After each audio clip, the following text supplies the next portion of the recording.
Rien qu'en entendant ce titre, c'est toute une époque de jeunesse en France qui ressurgit, remplie de chansons d'amour envoûtantes. Et au cœur de tout cela se trouvait Jean Manson, l'américaine au cœur latin et à l'âme française.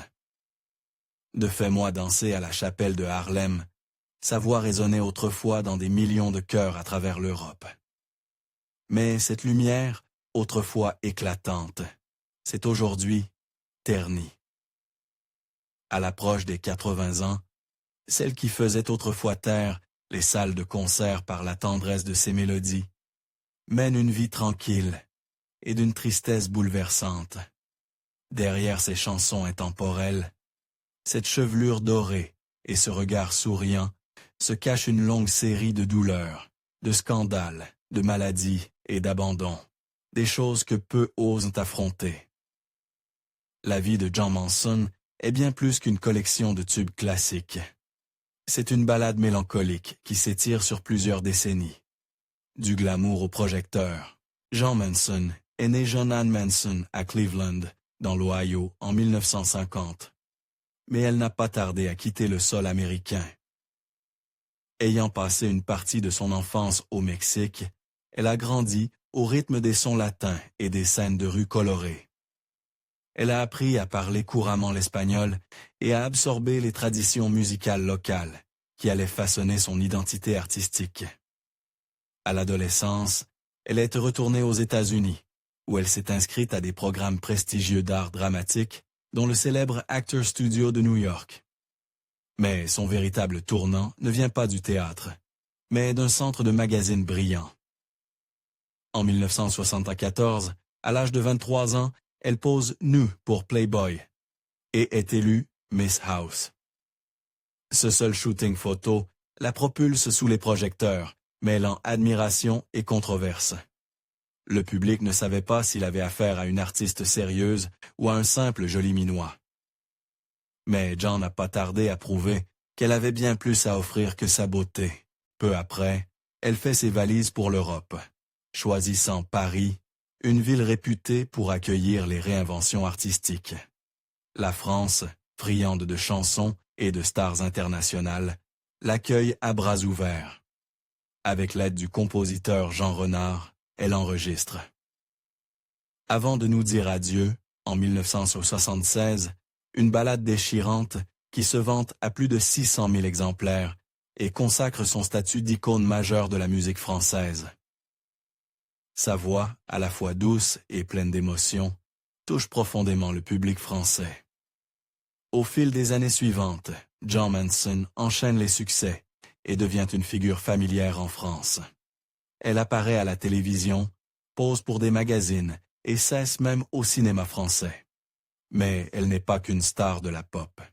Elle incarne une certaine féminité dans un monde en pleine mutation. Ses chansons abordent les thèmes de l'amour perdu, du désir et de la résilience, reflétant autant l'air du temps que son propre parcours en construction. Pourtant, sous le glamour, les voyages de luxe et les applaudissements, Jean commence déjà à ressentir le prix de la célébrité. La pression d'être constamment observé, de répondre aux attentes des autres, devient pesante. La fascination publique pour son passé chez Playboy la poursuit comme une ombre. Peu importe combien de fois elle tente de se réinventer. Elle ne peut y échapper et ne parvient pas à faire oublier cette image.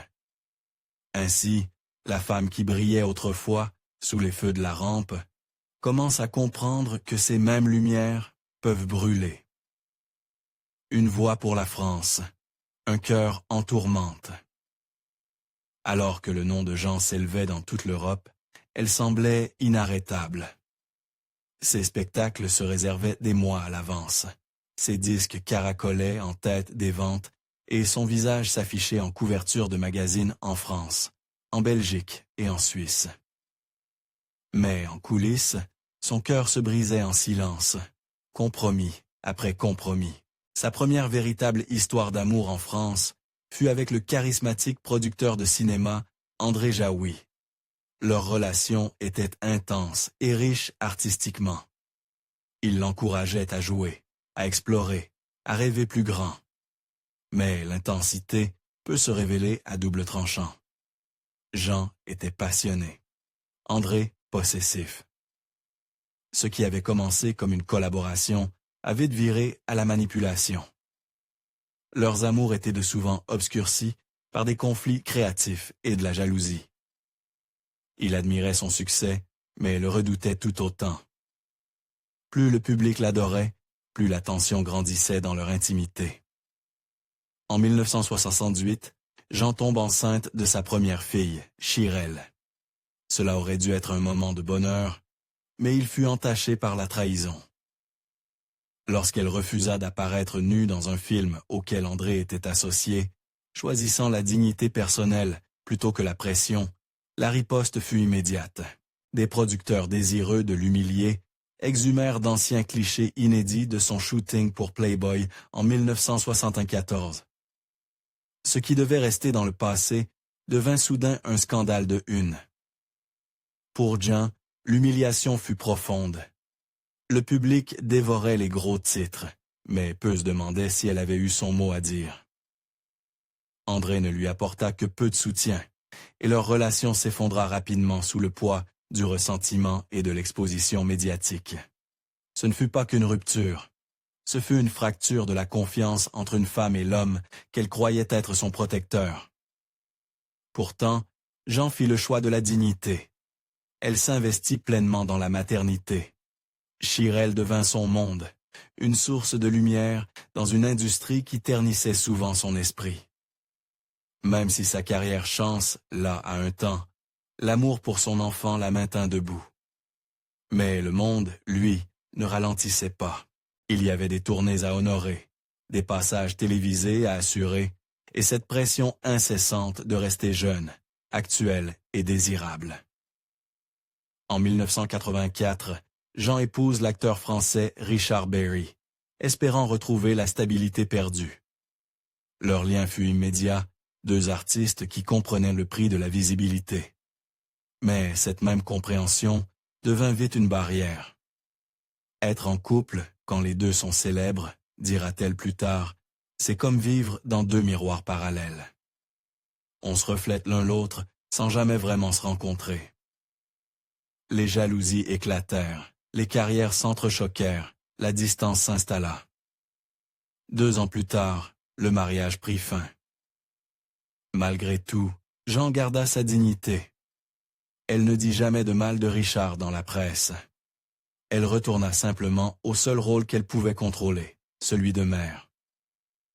Après Chirelle, elle eut une seconde fille, Marianne, et bâtit discrètement une vie centrée sur ses enfants. Alors que les propositions à la télévision ralentissaient et que le regard du public se détournait, elle resta debout pour ses filles. Elle ne la verrait jamais flancher. Le lien entre Jean et ses filles devint la force discrète qui la porta à travers le chaos. Chirelle suivit les traces de sa mère en menant sa propre carrière musicale, tandis que Marianne se tourna vers la télévision. Jean ne rata jamais une occasion de les célébrer. Plus tard, en devenant grand-mère, elle trouva une nouvelle source de joie auprès de Liam, Luna Jean et la petite Adiel Rose, les 3 enfants de Chirelle. Elle les chérissait, pleinement présente dans leur vie, comme la célébrité ne lui avait jamais permis de l'être pour elle-même. Mais l'amour, le véritable amour romantique, continuait à lui échapper. Lorsque Jean atteignait la soixantaine, elle avait connu plusieurs relations, certaines tendres, d'autres décevantes. Mais aucune ne dura. Il ne voulait pas être M. Manson, confia-t-elle un jour. Il voulait que je sois quelqu'un d'autre. Elle tenta de s'adapter, de s'adoucir, de faire des compromis. Mais la célébrité projette une ombre longue et peut rester debout à ses côtés. Finalement, elle cherche un refuge loin des projecteurs. Elle s'installa dans le paisible village de Peralada, en Catalogne, en Espagne. Là, elle ouvrit une petite boutique de souvenirs et recommença à chanter pour de modestes rassemblements locaux. Plus de caméras, plus de presse, juste des chansons et du silence. Là-bas, entre les bâtisses en pierre et les oliviers, Jean trouva quelque chose qui ressemblait à la paix. Elle chantait pieds nus sur les places ensoleillées. Les applaudissements n'étaient de plus assourdissants, mais ils étaient sincères. Et pourtant, même là, des fragments du passé revenaient. Les amours brisés, les trahisons professionnelles, les scandales qu'elle n'avait jamais tout à fait réussi à fuir. Ils flottaient comme de vieilles paroles qu'elle ne pouvait désapprendre. Car peu importe jusqu'où elle s'éloignait des feux de la rampe, le vacarme de sa propre histoire la suivait toujours. Et le plus triste dans tout cela, plus sa musique avait résonné fort, plus sa vie personnelle était devenue silencieuse. Célébrité, scandale et silence. Lorsque Jan Manson entre dans la soixantaine, elle a déjà traversé presque toutes les tempêtes que le monde du spectacle peut inventer. Mais rien ne pouvait la préparer à ce qui allait suivre. Une controverse publique qui rouvrit de vieilles blessures émotionnelles, jeta une ombre sur son héritage et la projeta malgré elle au cœur d'un tourbillon médiatique. En 2021, Colleen Berry Rushman, la fille de l'acteur Richard Berry issue d'une précédente relation, porta de graves accusations liées à des événements qui auraient eu lieu dans les années 80. Ce qui choqua encore davantage, c'est que le nom de Jan Manson apparut dans le récit de Colleen. Pendant la période où Jan et Richard étaient lots mariés, de 1984 à 1986, Colleen affirma que Jane n'avait pas su dénoncer certaines dynamiques inappropriées au sein du foyer. Au lieu d'offrir une protection, elle aurait, selon ses dires, contribué à une atmosphère de silence et de déni. Ces accusations, bien qu'elles n'aient pas donné lieu à une poursuite pénale contre Jean, provoquèrent une onde de choc dans les médias français. Le ton de la couverture médiatique changea du jour au lendemain. Les émissions de débat spéculèrent à l'infini. Les gros titres devinrent plus durs et l'opinion publique se divisa. Pour une femme qui avait bâti sa carrière sur la musique, la grâce et l'expression émotionnelle, cette mise en accusation soudaine fut profondément déstabilisante. Richard Berry nia immédiatement les faits et déposa plainte pour diffamation. Jean, d'abord silencieuse, finit par répondre par l'intermédiaire de ses avocats, niant toute implication et affirmant fermement que les déclarations la concernant étaient fausses et préjudiciables. Pourtant, les retombées furent immédiates. Quelle que soit l'issue officielle, les rumeurs et les soupçons étaient difficiles à faire taire. Soudain, la femme derrière, avant de nous dire adieu, n'était plus célébrée pour son art ou sa sensibilité, mais vue à travers le prisme d'un passé réinterprété à la lumière du scandale. Les fans qui autrefois vibraient au son de ses ballades se mirent à douter de la réalité derrière son image publique. Son nom, jadis synonyme de romantisme et d'élégance, se retrouvait pris dans une tempête de gros titres qu'elle n'avait jamais cherchés. Puis, au moment où la controverse atteignait son paroxysme, la santé de Jean céda. En mai 2019, peu après une audience d'appel liée à la procédure judiciaire, Jean s'effondra. Il s'agissait d'une crise cardiaque. Les secours la transportèrent en urgence depuis le tribunal vers un hôpital voisin. Son manager confirma plus tard qu'elle ressentait des douleurs thoraciques depuis quelque temps, mais qu'elle les avait cachées, même à sa famille, par peur et par fierté. La symbolique était troublante. Alors que sa réputation était disséquée en public, son cœur physique lâchait, comme si le poids émotionnel avait finalement été trop lourd. Elle fut placée en soins intensifs et les médecins organisèrent une intervention d'urgence. L'espace d'un instant, le cirque médiatique fit une pause. Il ne s'agissait plus de rumeurs, il s'agissait de survie. Elle s'en remit, mais quelque chose en elle avait changé. Le traumatisme de la mise en accusation publique, le coup émotionnel de la controverse et cette confrontation effrayante avec la mort laissent endurer des traces profondes. Bien qu'elle soit retournée à sa vie discrète en Espagne, quelque chose s'était brisé, quelque chose qu'aucun applaudissement ne pouvait réparer. Jean Manson, autrefois adoré pour sa voix et sa vulnérabilité, semblait désormais porter un autre type de silence. Pas celui posé d'une diva, mais celui plus lourd d'une femme incomprise, blessée et doucement mise à l'écart. Pour une femme dont la chanson la plus célèbre est un adieu plein de mélancolie, ce chapitre de sa vie ressemblait à un adieu que le monde avait écrit sans son accord. Maladie, isolement et rémission. Après avoir survécu à la crise cardiaque de 2019, Jean Manson fut confronté à une nouvelle réalité, bien plus silencieuse, bien plus solitaire qu'auparavant. Son corps, jadis son plus grand allié sur scène, était devenu fragile. La femme qui dansait autrefois sous les projecteurs peinait désormais à traverser sa propre maison sans douleur. Mais ce n'était pas la fin de ses ennuis de santé. En 2020, alors que la pandémie de COVID-19 balayait le monde, une nouvelle crise surgit. Jean commença à ressentir d'intenses douleurs aux jambes, au point que rester debout devenait insupportable. Ce que les médecins découvriraient ensuite fut terrifiant. Une obstruction de 45 cm s'était formée dans son artère fémorale gauche. Une condition potentiellement mortelle, nécessitant une intervention chirurgicale urgente. Elle dut quitter son paisible village espagnol. Et pourtant, le poids émotionnel de l'isolement fut plus dur que n'importe quelle opération. L'Espagne, malgré sa sérénité, pouvait paraître douloureusement vide. Ses filles, désormais adultes et absorbées par leur carrière, la visitaient quand elles le pouvaient. Mais Jean, autrefois adulé par des millions de personnes, passait désormais la plupart de ses journées seul, ses compagnons les plus fidèles étant de vieux disques et des coupures de presse de ses années de gloire. Les apparitions publiques devinrent rares. Elles ne se déplacèrent plus pour des spectacles ou des interviews. La pandémie accentua encore sa solitude et les cicatrices du procès continuaient de la hanter. Même les villageois qui la respectaient gardèrent leur distance, ne sachant pas s'il fallait la considérer comme une star déchue ou une voisine fragile. Jean confia dans une rare interview qu'à ce stade, l'amour n'était plus qu'un souvenir, plus qu'un espoir.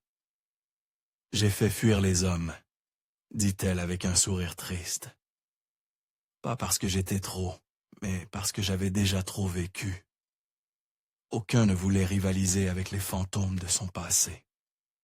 Et bien qu'elle ne le dise jamais à voix haute, la vérité flottait entre ses mots. Elle regrettait d'être moins aimée. Le soir, elle visionnait souvent ses anciennes prestations sur un petit lecteur DVD. Se revoir dans les années 1970 rayonnantes, puissantes, intactes, était à la fois une consolation et une peine. Elle avait goûté à tout ce que la célébrité pouvait offrir. Et maintenant, alors que sa santé déclinait et que son nom disparaissait des gros titres, elle prit conscience d'une réalité brutale et indéniable. La célébrité, semblait-il, ne l'avait jamais vraiment aimée en retour. Lumière déclinante et rêve persistant. À Peralada, les jours s'écoulent lentement désormais.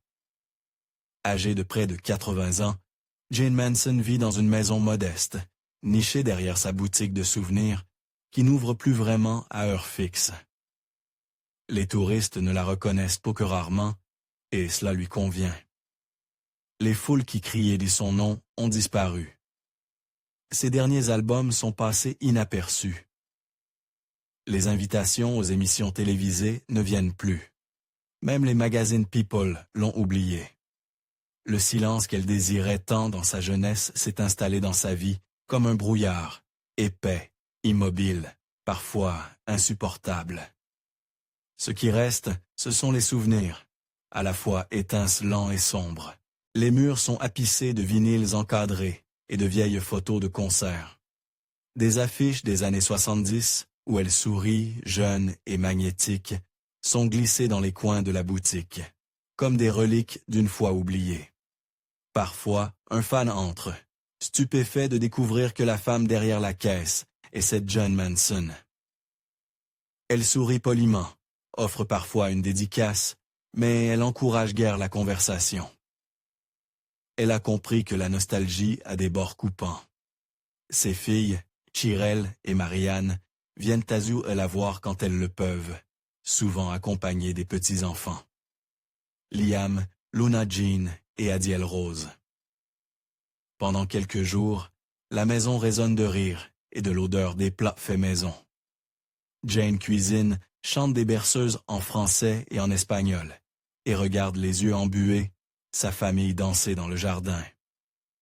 Mais une fois partie, la maison retrouve son calme habituel. L'écho du bonheur persiste, mais ce n'est qu'un écho. Malgré tout, Jen n'a pas renoncé à la beauté. Elle s'habille encore avec soin. Ses longs cheveux désormais argentés sont brossés chaque matin. Elle se vernit les ongles en rose pâle.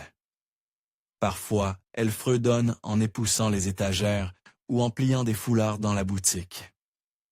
C'est sa petite rébellion contre le désespoir. Sa façon à elle de dire « je suis encore là ». Et pourtant, la tristesse est indéniable. Pas seulement à cause de la douleur physique, bien qu'elle soit constante. Pas seulement à cause du procès, du scandale ou des trahisons, mais à cause du poids d'une vie si longue, dont tant de moments ont été incompris. Jane Manson n'a jamais été qu'une blonde de Playboy. Elle fut une fille, une mère, une battante, une femme qui a survécu à bien plus qu'elle ne l'a jamais dit. Le public a aimé le fantasme. Peu ont cherché à comprendre la femme réelle. Ces dernières années ont été particulièrement dures. La pandémie l'a encore plus isolée. Sa santé décline. Parfois, elle oublie des choses. Parfois, son corps tremble. Son médecin passe désormais chaque mois. Et bien qu'elle n'en parle pas ouvertement, ceux qui l'entourent le savent, elle se prépare, à sa manière discrète, pour le dernier rideau. Mais une lueur d'espoir subsiste en elle. Elle dit croire aux âmes sœurs, même si la sienne ne s'est jamais montrée. Elle croit au pouvoir guérisseur de la musique, même si elle ne la chante plus. Elle croit que, peut-être, quand le monde lui dira enfin adieu, on se souviendra de plus que les photos ou les scandales. On se souviendra des chansons, de la force, de cette femme qui, même au plus bas, n'a jamais cessé d'essayer. Car même quand les lumières s'éteignent et que la scène est vide, la voix de quelqu'un qui a vraiment vécu ne disparaît jamais complètement. Alors ralentissons un instant, respirons et laissons tout retomber. Les sons, les souvenirs, les combats silencieux que personne n'a vus. L'histoire de Jean Manson n'est pas qu'une affaire de célébrité et de chute. C'est une route longue, sinueuse, faite de beauté et de blessures. Elle a été adorée, trahie, célébrée, oubliée, mais elle a traversé tout cela avec grâce. Et peut-être est-ce là son véritable héritage. Pas les disques, pas les gros titres, mais la résilience discrète d'une femme qui a continué à chanter malgré la tempête. Si cette histoire vous a touché, prenez un instant pour aimer la vidéo et vous abonner.